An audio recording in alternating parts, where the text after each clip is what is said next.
Hello world, I'm Maya Sundermeyer and I would like to welcome you to the latest episode of my blog series.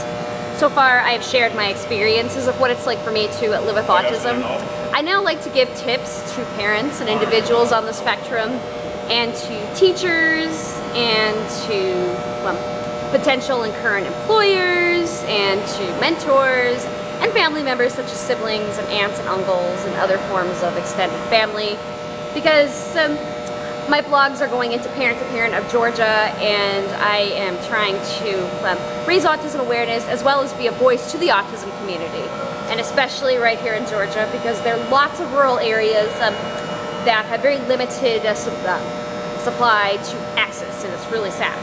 So that's another part. And then I'm also learning how to give my 2 cents as to what's going on with autism and the media.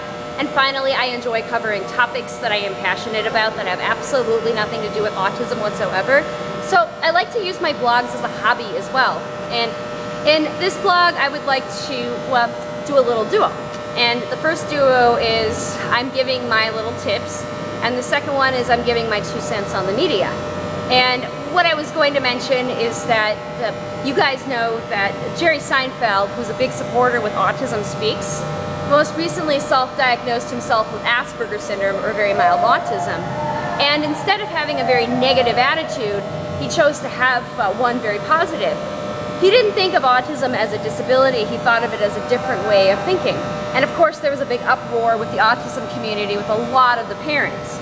And a lot of these parents were whining about how their kids were struggling with autism and how it wasn't a different way of thinking, it was such a disability, they can't do this and they can't do that. And here's what I have to say about that.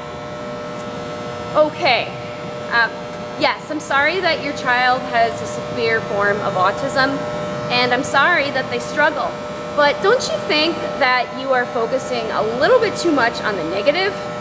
I think you are. I mean, I'm sorry you think your child is broken, but you know, I don't live in your situation. I don't live in your child's head, but I will say this. You guys need to start looking at what you can do rather than what you cannot do. And that was the problem with me. I went through special education.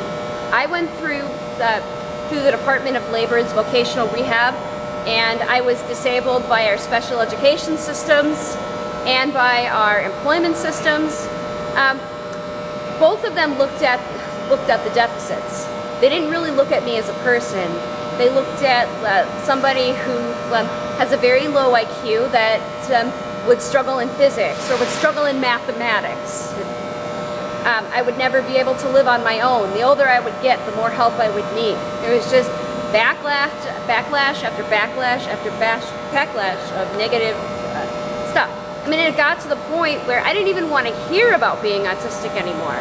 I didn't even want to hear about Dr. Grandin or anybody that achieved some PhD with autism, because my thoughts were, hey, good for them, that's not me, I've got a real disability, how did they get there? I'll end up on Social Security like everybody else. And of course, as I got away from the high school program and away from the work programs and the DOL, I was beginning to discover that I need to look at what I can do and what I cannot do. And I think that would be wise for you as parents to look at doing. Start looking at his talents. I mean, I know there are lots of people with autism that have very hidden talents. They may not be little Einsteins, I mean, but for instance, I mean, some of them are good at cooking, or others are brilliant in singing. And so you want to focus on the positive, not the negative.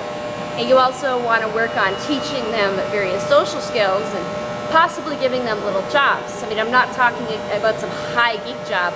Maybe something that they can do and something they can feel good about. So if you have any questions or comments, I'd be happy to hear from you, moms and dads, aunts and uncles, guardians, grandmothers, teachers, employers, potential employers, individuals on the spectrum. Again, don't look at what you struggle with. You'll drive yourself crazy. Please also do not forget to subscribe. Until next time, I'm Maya Sundermeyer.